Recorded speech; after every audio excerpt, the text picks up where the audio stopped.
حکایه زن غسال که میگوید جسد دختر جوان را که میشستیم هنگام شستن یک صدای خیلی غیر عادی برآورد. کسانی که در آنجا بودند از این صدا در حیرت افتاده در جای خود شق شده ماندند. السلام علیکم تماشاگران عزیز و هواداران شبکه کاروان مدیا. از شما خواهش میکنم این قصه را تا آخر گوش کنید و اگر معلوم نشود در زیر ویدیو لایک گذاشته حتما به دیگران برسانید. و این حکایه حقیقت دارد. میگوید این زن: من غسال هستم. وقتی کدام زن یا دختر جوان از دنیا گذرد من میشوم. با همین کسبی که دارم با بسیار حالتهای گوناگون و دهشتناک را میبینم. حکایه‌ای که حاضر من به شما نقل میکنم با دختر 18 ساله صادر شده بود. با سبب افت و هلاکت از دنیا گذشته است. برای شستن میت چند زنها را دعوت کردند، اما آنها رد کردند، زیرا خیلی حادثه دهشتناک بود که در وقت اوریه با این دختر صادر شده بود. جسد کلاً دیگر خیلی بود. آنها از این حالت ترسیدند. من را دعوت کردند که من سیومین نفر این غسال ها بودم. وقتی من میت را دیدم من هم رد کردم، زیرا حالت جسد را دیدم خیلی دهشتناک بود. مادر دختر داد زده گریه میکرد و میگفت التماس از شما نگویید. به جنازه دخترم آدمان علکه جمع شدند. التماس اپا جان نگویید، دخترم را شما شویید. گریه این زن را دیده چشمانم پر از اشک شد و ناعلاج راضی شدم و اما از چی آغاز کردن را ندانستم. بدن دختر با سبب افت و هلاکت جراحت‌های زیاد داشت، اما این نبود. موی سرش رنگارنگ، خوش‌هایش چندگی و خودش را آرا و تارا داده بوده است و لب‌ها باشد با تکس کرده بود.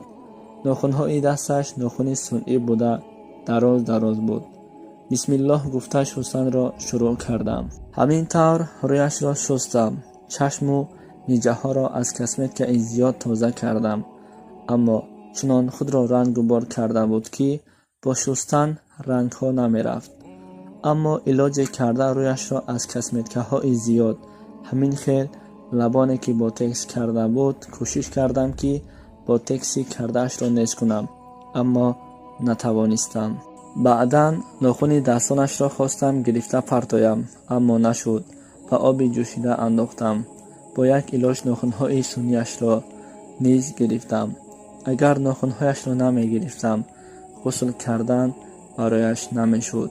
برای همین ناخن‌های دستش را با انبار شکسته گرفتم. هر باره ناخن دستانش را می شکستم میت صدای پست می برآورد که صدای این میت من را در لرزه درآورد. از شنیدن این صدای دهشتناک خودم ترسیدم و دستانم می لرزید. کوشش کردم و علاج کرده شستم. مادران و خواهران عزیز، چنان که میگویند خداوند بر شما زیبایی را داده است و برای باز هم زیاد کردن زیبایی خود دست به این کارها نزنید. و این باتکس و کسمتکه های رنگارنگ البته در جوانی شما را زیبا می کند. وقتی که سالتان گذشتن گرفت البته رنگ و رویتان دیگر خل می شود، در رویتان نور نمی ماند. پس هر آن چیزی که خداوند برای شما داده است شکرانه کرده به آن نعمتی داده اش شکرگزار باشید، زیرا ما نمیدانیم کی و در کجا و چگونه جان را به حق تسلیم میکنیم. این یک قصه خیلی تأثیر بخش به همان خواهران بود که مقصد خود را از این گونه کسمتکه ها و باتکس های صنعی دور سازند تا برایشان در وقت تان مشکل ایجاد نکنند، زیرا وقتی آنها از دنیا گذشتند البته مشکلی در وقت شستن و در قبر با آنها می شود. خدایا را مددگار شما تا نوارهای آینده.